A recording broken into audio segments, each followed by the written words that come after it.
Bom, amigos do canal Já Deu Tudo Certo, estamos aqui hoje de volta para dar continuidade aos nossos estudos, tá? Hoje trarei para vocês o estudo 3, esse estudo que eu julgo que dentre todos que já fiz e os que farei, seja um dos mais importantes. Creio que ele não vai trazer para vocês todas as respostas, mas tenho certeza que servirá de subsídio para que os irmãos se aprofundem cada vez mais nesse assunto. Nesse assunto abordaremos sobre a volta de Jesus, tá? Com introdução à grande tribulação e abominação da desolação. Os nossos textos base serão Mateus 24 e Lucas 17. Esse estudo faz parte da série Evangelho Simples, Profecia Fiel, onde eu creio que tudo está consumado na vinda de Jesus, tá? E no seu sacrifício na cruz. Quando Jesus, em seu momento final como Filho do Homem na cruz, bradou esta expressão, está consumado, ele deixou claro que o plano de redenção do Deus Pai para com seus filhos perdidos havia chegado ao seu ápice. Desta forma, tudo aquilo para onde apontaram as profecias, desde os tempos mais remotos, havia se concretizado naquele momento tão extraordinário. Está feito, Jesus venceu por nós. Esses estudos foram feitos com fundamento nas premissas apresentadas pela Bíblia Sagrada após cuidadosa investigação das informações nela contidas.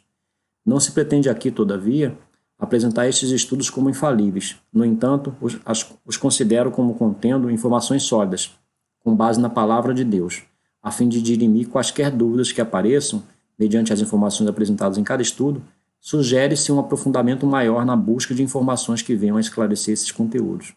Estando corretos, a palavra de Deus confirmará a sua exatidão.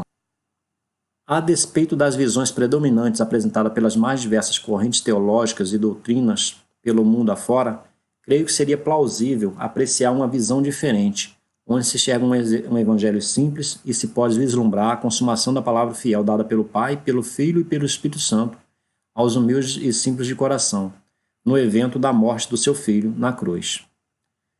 Segue abaixo, meus irmãos, o cronograma dos estudos que já foram e dos próximos que serão apresentados neste canal. Tá? No estudo 1, nós tratamos do nascimento, ministério público e a morte de Jesus, que já foi concluído. No estudo 2, eu tratei de Apocalipse 11, onde eu apresentei o estudo, afirmando que Jesus, na condição de filho, era o santuário de Deus e a cidade santa que foi pisada pelos gentios por 42 meses, e também falamos sobre as duas testemunhas, certo? Nesse estudo que estamos tratando hoje, o estudo 3, nós vamos tratar da volta de Jesus, certo? Com uma introdução à grande tribulação e abominação da desolação, uma vez que, para que houvesse a volta de Jesus, estes dois eventos teriam que já terem sido consolidados. Nesse estudo eu procuro apresentar as respostas para as seguintes perguntas. Quando haveria de se manifestar o Filho do Homem? Quando e como se dá a volta de Jesus? O que foi a grande tribulação? Quem passou por ela foi Jesus ou ainda será um acontecimento futuro? Afinal, tudo aconteceu naquela geração de Jesus, como ele predisse, ou ele estava equivocado? O que foi a abominação da desolação? Quem passou por ela foi Jesus ou ainda será um acontecimento futuro? E depois outros estudos que eu trarei para vocês, tá? Que serão muito interessantes. Então vamos ao estudo 3.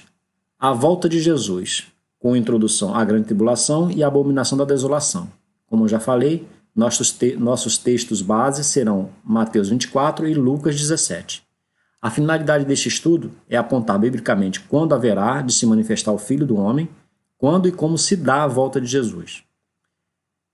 2. Apontar biblicamente o que foi a grande tribulação, esclarecer se quem passou por ela foi Jesus ou se ainda será um acontecimento futuro que acometerá diretamente parte da humanidade.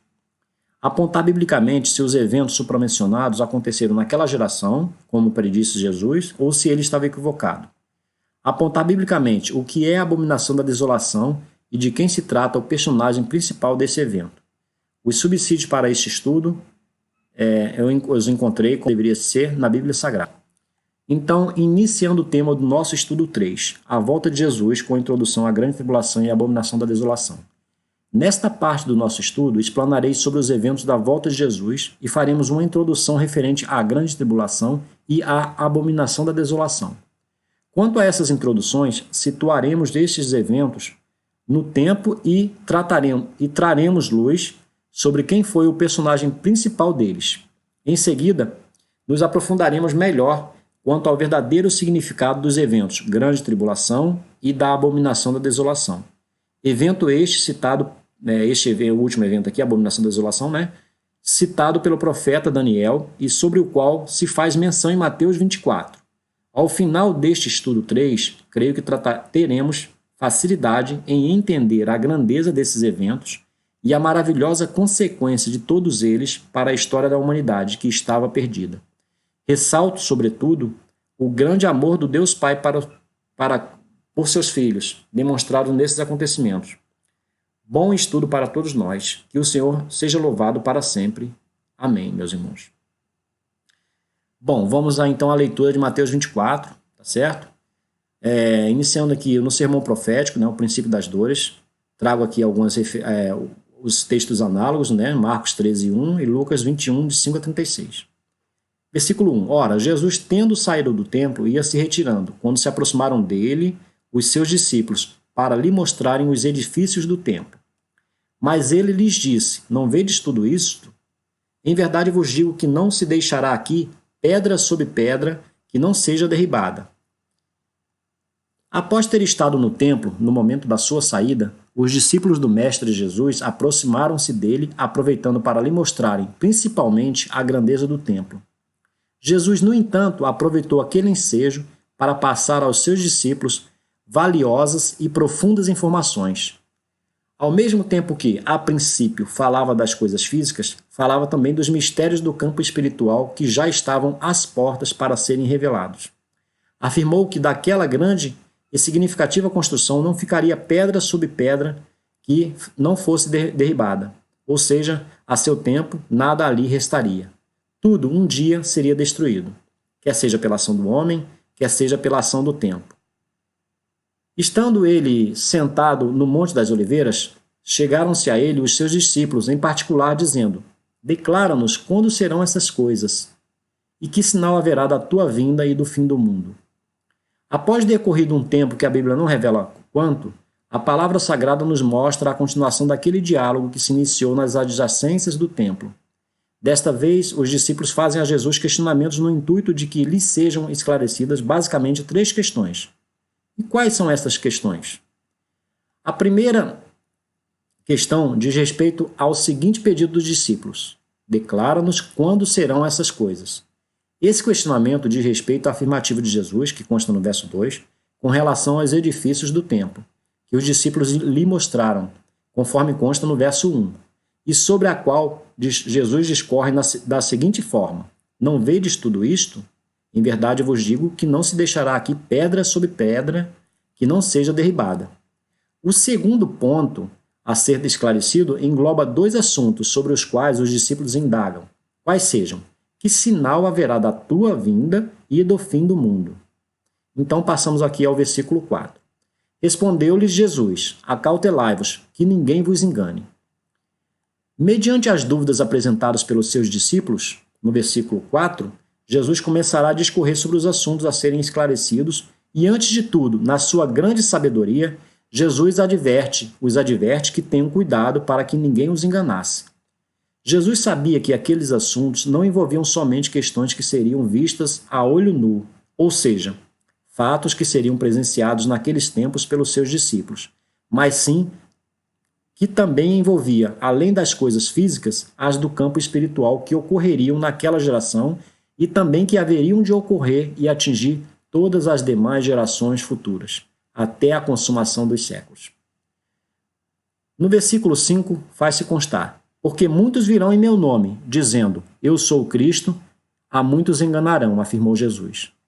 Julgo importantíssimo fazer menção e ressaltar neste momento a preciosíssima afirmação de Jesus, a qual consta no livro de Lucas, no capítulo 17, mais especificamente no versículo 20, de que o reino de Deus não vem com aparência exterior. Jesus, conhecedor que era da facilidade com que os seres humanos em geral, discípulos daquela época presente e todos os demais que um dia aguardariam a revelação das coisas, que até então, no campo físico, se faziam e se fazem ocultas, entendeu por bem advertir a todos os seus ouvintes, naquela época presente, e fazer constar para as gerações futuras, no sentido de que deveriam estar acautelados para que para que não viessem a ser enganados. Pois sabia que muitos falsos profetas e falsos cristos tentariam levá-los ao engano. Por esse motivo, passou Jesus a elencar acontecimentos e características verdadeiras que ajudariam os discípulos a discernir o momento em que o reino de Deus haveria de verdadeiramente vir, ou melhor dizendo, haveria de se manifestar a eles, pois o reino de Deus não vem com aparência exterior. E quanto a isso aqui, eu gostaria de frisar bem com os irmãos, tá? O reino de Deus não vem com aparência exterior. Gravem bem isto. Lucas 17, de 20 a 37, vem nos trazer o seguinte. Sendo Jesus interrogado pelos fariseus sobre quando viria o reino de Deus, respondeu-lhes, o reino de Deus não vem com aparência exterior. Nessa importantíssima passagem do livro de Lucas, Jesus discorre sobre a forma súbita como ocorre a vinda do reino de Deus e enfatiza principalmente que o reino de Deus não viria com aparência exterior. Foquemos bem nessa informação, meus irmãos. Convido os prezados irmãos a abrirmos um parêntese agora no estudo dos versos do livro de Mateus e fazermos uma importante análise do livro de Lucas, no que diz respeito à vinda do reino de Deus, ou seja, a sua manifestação a nós. Lucas 17, 20 a 37 faz constar o seguinte, a vinda súbita do reino de Deus. Sendo Jesus interrogado pelos fariseus sobre quando viria o reino de Deus, respondeu-lhes, o reino de Deus não vem com aparência exterior. Não diferente da mentalidade das pessoas da época em que aconteceram os fatos narrados nestas passagens bíblicas, os cristãos desta época em que vivemos, por falta de uma compreensão verdadeira da palavra, creio que pela falta de um estudo mais atencioso das Escrituras e agravado pelos ensinamentos errôneos disseminados por diversas correntes teológicas e doutrinas várias, passaram a esperar uma vinda do reino de Deus, dando ênfase ao que os olhos físicos podem contemplar. Parece-nos que esqueceram essa importante informação citada por Jesus em Lucas 17, 20, de que o reino de Deus não vem com aparência exterior. Então, didaticamente, Jesus começa a repassar várias informações no sentido de tentar explicitar como se daria a vinda do seu reino, do reino do Pai. Então, vamos ler cada informação abaixo, procurando destacar o verdadeiro sentido de cada palavra e frase por ele proferidas. Então, que continuando com Lucas 17. Nem dirão, ele aqui ou ele ali, pois o reino de Deus está dentro de vós. Não deviam as pessoas ou os discípulos daquela época, nem de qualquer época posterior, tentar enxergar a vinda do Mestre, ou seja, do reino de Deus, com os seus olhos físicos. Ao enfatizar que o reino de Deus não poderia nos ser mostrado adiante dos nossos olhos físicos, com nem dirão ele aqui ou ele ali, Jesus queria exatamente descartar que esperassem uma vinda física do reino de Deus, do seu reino. Desejava e deseja que tenhamos discernimento disso, a ponto de não sermos enganados por falsos profetas e falsas doutrinas que não preguem a verdade. Então disse aos discípulos, dias virão em que desejareis ver um dos dias do Filho do Homem, e não o vereis. Jesus afirma acima que logo depois de percorrido pouco tempo daqueles dias, ele já não estaria mais fisicamente ali entre eles, uma vez que sabia que se aproximava o momento tão esperado da redenção, a saber, da sua morte na cruz, do grande dia da perfeita expiação, ou seja, da grande tribulação, isto é, o seu período de castigo e sofrimento, e o estabelecimento da abominação da desolação, evento este que se configurou na sua morte. Isto foi o ápice do pecado que cometeram contra o lugar santo, que era o corpo de Jesus. Em suma, entendam esses eventos do seu sofrimento, culminando com a sua morte na cruz, como sendo a grande tribulação e a abominação da desolação. Não devemos acreditar que tais eventos se tratariam em outros acontecimentos com outras pessoas diferentes da pessoa de Jesus, nem que ocorreriam em épocas futuras. Tudo sempre nas Escrituras apontava para ele, para Jesus. Tenho certeza que, com base nessa introdução que ora faço, se os irmãos voltarem a ler as Escrituras com bastante atenção, verão agora como tudo se encaixará. Ocorre que muitas correntes doutrinárias e teológicas passaram a nós informações que não condizem com a realidade dos fatos. Entenderam esses estudiosos que aquele período de 7 anos, incluso nas 70 semanas ditas de Daniel, pois foi revelado no livro desse profeta, teria como personagem principal um anticristo, o qual intentaria dominar sob seu governo mundial unificado. Dominar o mundo, né, sob seu governo mundial unificado. Diferentemente dessa errônea interpretação, entendo pela palavra que isso não procede. Devemos entender aquele período como o tempo da presença e do testemunho de Jesus Cristo, tempo em que ele intensamente sofreu castigos terríveis, momentos de angústia intensa e dor, que inclusive o fizeram suar gotas de sangue. E toda essa grande tribulação que passara culminou com o seu terrível sofrimento numa morte de cruz, sendo isso a verdadeira grande tribulação, que passou e consequência da qual se estabeleceu a abominação da desolação. Mas em seguida ressuscitou e inaugurou, no mundo espiritual, o milênio nos céus.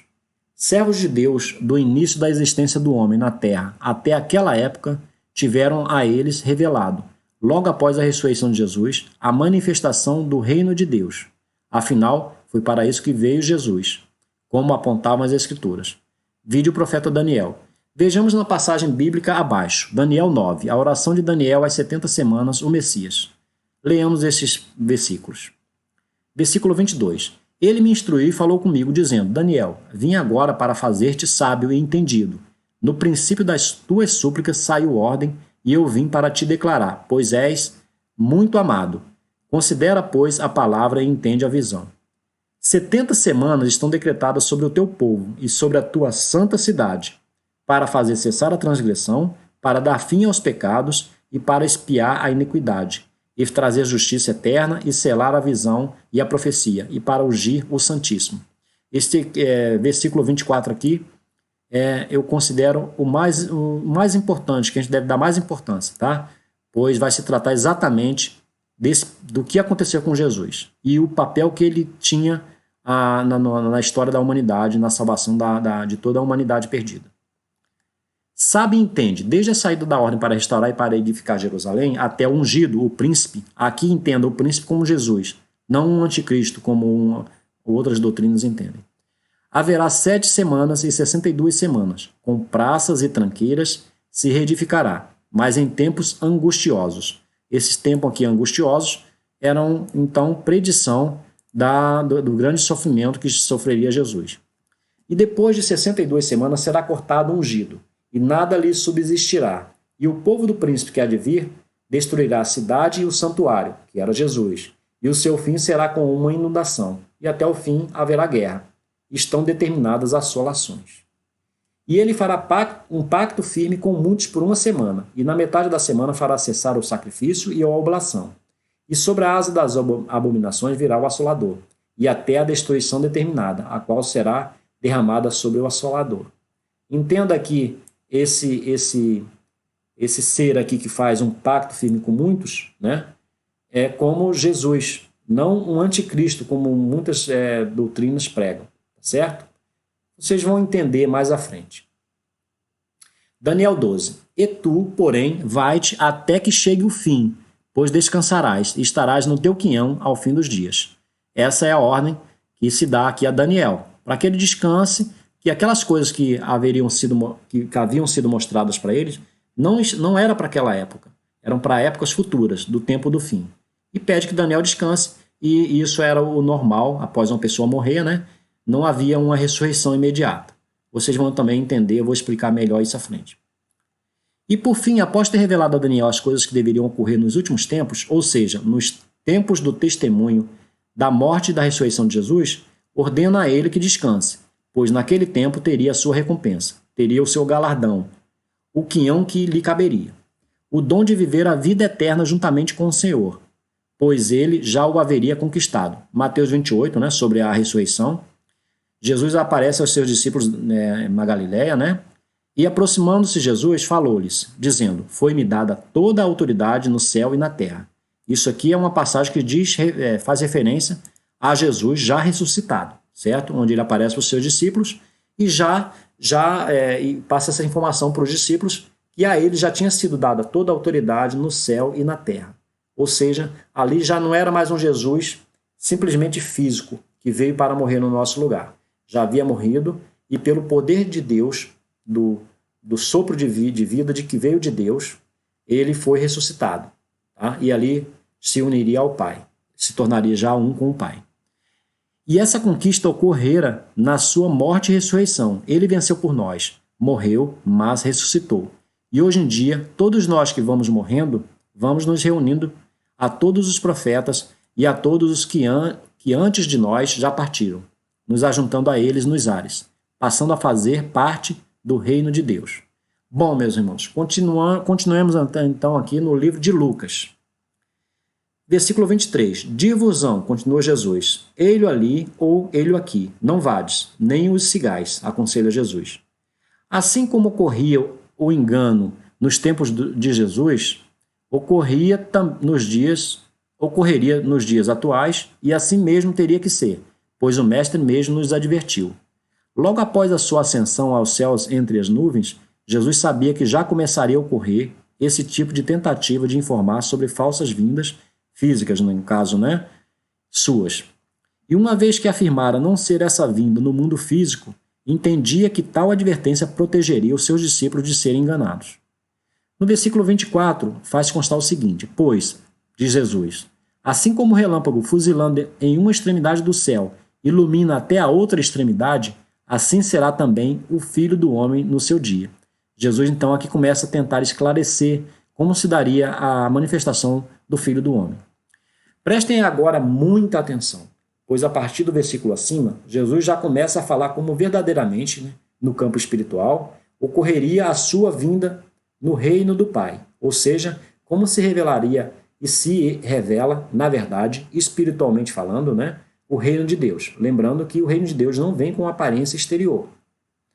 Fazendo uma comparação com fenômenos físicos meteorológicos nos céus dos relâmpagos, tenta explicar aos seus discípulos que, assim como vemos com os nossos olhos físicos o traçar demasiadamente veloz das luzes de um relâmpago clarear de uma a outra extremidade dos céus, tentou dar uma noção de como tal fato da sua vinda ocorreria no campo espiritual. O que muitos confundiram e confundem é que a vinda do reino do Pai nunca se deu ou se dará contemplando-se com os nossos olhos físicos, mas sim se dará sem aparência exterior, no campo espiritual. Tal engano até hoje levou e leva a muitas heresias religiosas. Tenho certeza absoluta que no caminhar deste estudo vocês entenderão perfeitamente onde pretendo chegar. Glórias a Deus, está consumado, como eu afirmo nessa série de estudos. Continuou Jesus, mas primeiro é necessário que ele padeça muitas coisas e que seja rejeitado por esta geração. Informação importantíssima que Jesus nos dá aqui. Acima, Jesus simplesmente condiciona a manifestação do Filho do Homem ao anterior padecimento por ele mesmo de muitas coisas cruéis e a sua rejeição por aquela geração. E assim como predito, ocorreu. Meus amados, peço que já comecem a glorificar o nome do Senhor por conta de tão grandes e esperadas revelações que esses versos, principalmente a partir do verso 25 acima, vêm a nos trazer. Deus é perfeito e fiel e sempre revelará a sua palavra àqueles que verdadeiramente a buscarem de todo o coração, alma, forças e entendimento. Vejam a seguir sobre o que estou falando. No verso acima, ele já começou a nos revelar como exatamente se daria a sua vinda, ou melhor dizendo, a manifestação do seu reino a nós. Analisem atentamente cada palavra proferida pelo Mestre. Vejam o contexto, estudem em outras passagens análogas noutros livros, se for o caso, mas não deixem que permaneça a dúvida nas suas mentes. Especificamente falando sobre aquele momento em que Jesus vivia, ele começou a mencionar que ocorreriam com ele próprio por aqueles dias e que ocasionariam na sua vinda posterior a vinda do seu reino. Espero que os irmãos compreendam e saibam situar no tempo o exato momento em que tudo aconteceria. Estejamos atentos então. Ele haveria de padecer naqueles dias e deveria ser rejeitado por aquela geração. Como não poderia ser diferente, pois assim apontavam as profecias, ao findar os dias do seu testemunho, Jesus, por meio da grande tribulação que passou, e isso mesmo, ele passou pela grande tribulação. Abaixo continuaremos a explanar sobre esse assunto. E outorgou, ainda nos dias daquela geração, que todos os mortos, profetas e servos de Deus das épocas passadas até aqueles dias vissem a sua glória logo depois da sua ressurreição. E quanto aos demais, logo posteriormente após a sua morte e ressurreição, passamos também a ter acesso ao trono do Pai, no nosso último dia, naquele dia. Esses termos ficarão ficarão mais claros, né? E bem claro no decorrer deste estudo, tá ok, irmãos? Gravem bem isso aí, no nosso último dia e naquele dia. A Bíblia vai trazer muitas vezes essa expressão, naquele dia. Como aconteceu nos dias de Noé, assim também será nos dias do Filho do Homem. Comiam, bebiam, casavam e davam-se em casamento, até o dia em que Noé entrou na arca e veio o dilúvio e os destruiu a todos. Isso aqui está em Lucas 17, de 26 e 27. Sobre a forma correta de interpretar as Escrituras Sagradas, a palavra da verdade, tenho enfatizado nos meus estudos que vejo o Evangelho de uma forma simples, sem procurar dificultar os eventos relatados nas Santas Escrituras. Todavia, é claro, respeitando todas as regras de hermenêutica e exegese bíblicas, que devemos responsavelmente considerar. A Bíblia sempre se autoexplicará.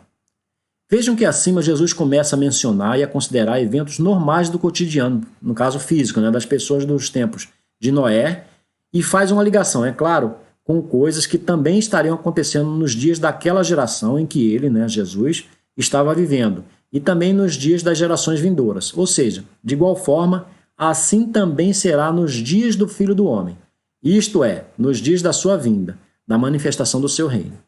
Certo? No versículo 28 consta: como também da mesma forma aconteceu nos dias de Ló, comiam, bebiam, compravam, vendiam, plantavam e edificavam. Para deixar ainda mais claro de que a sua vinda se daria num dia em que as coisas do cotidiano físico das pessoas estaria transcorrendo normalmente, Jesus começa a citar eventos do cotidiano da época de Ló. E assim se dá também nos nossos dias. Vejam se não estou certo. Comiam, bebiam, compravam, vendiam, plantavam e edificavam. Sei que no momento certo os irmãos compreenderão claramente a que ponto quero chegar.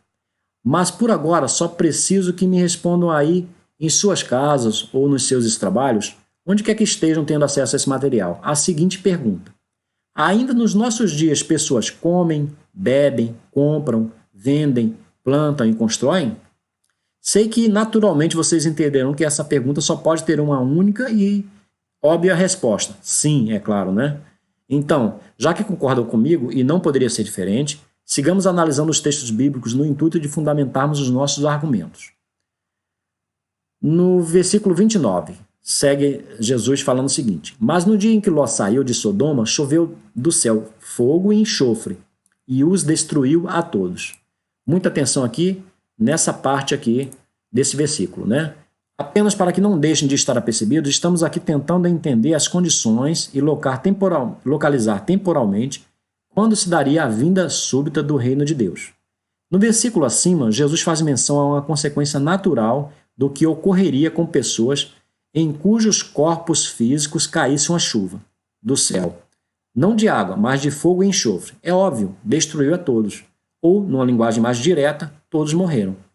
Então, seguindo abaixo ele passa a melhor explicitar, que no versículo 30. Assim será no dia em que o Filho do Homem se há de manifestar. Mais uma vez, afirma Jesus, assim será no dia em que o Filho do Homem se há de manifestar. Vejam então a relação, e os irmãos vão começar a me entender. Amados irmãos em Cristo, creio que a partir da análise bem simplista do versículo acima, lembre-se, o Evangelho é simples, e é isso que prego. Os irmãos tenderão a se surpreender com as fantásticas revelações a que chegaremos a partir de agora. Peço que continuem mantendo a mesma sinceridade e frieza de raciocínio e, dessa forma, sendo honestos consigo mesmos, sem preconceitos com os argumentos mais sinceros e verdadeiros possíveis que tenho tentado fazê-los absorver nesses estudos, chegarão à mesma conclusão a que cheguei após me debruçar cuidadosamente e com afinco sobre as Escrituras Sagradas.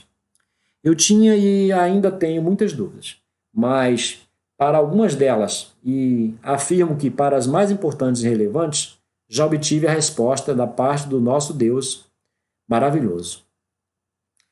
Isso por intermédio da sua palavra e com o auxílio do seu Santo Espírito. Bom, irmãos, então sem mais delongas, afirmo categoricamente que o versículo 30 de Lucas 17, abaixo, o qual está em consonância com vários outros tantos textos bíblicos, nos vai responder em que momento das nossas vidas haveremos de ter manifestado a nós o Filho do Homem. Ou seja, o dia em que Jesus e o seu reino, o reino do próprio Pai, se manifestará, espiritualmente, é claro, né, a nós. A saber, no momento da nossa morte. Isso, o reino de Deus se manifestará a nós no momento da nossa morte. Pois Lucas 17,30 afirma o quê? Afirma o seguinte: assim, né, esse assim como nos dias de Noé e Ló, né, então, fazendo aqui esse vínculo em todo o contexto do que Jesus vem tentando nos trazer desde o começo. Certo, irmãos? Como nos dias de Noé e Ló, em que aqueles povos foram destruídos, ou seja, morreram, aí afirma Jesus, será no dia em que o Filho do Homem se há de manifestar. Então, nesse momento, os amados irmãos devem estar se questionando, como assim?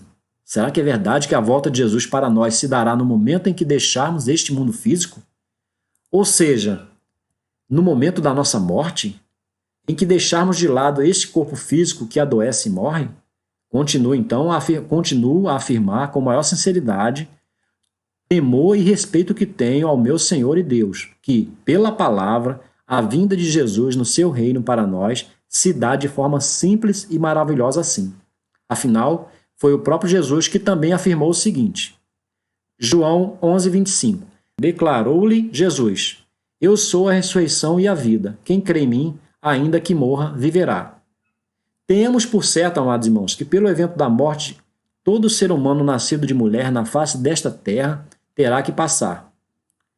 Nenhum homem sequer deixará de ter o seu corpo físico esvaído do fôlego de vida. Todos morreremos e só assim nasceremos de novo, do Espírito, e acessaremos as instâncias celestiais. Essa será o grande momento da existência. Glórias a Deus.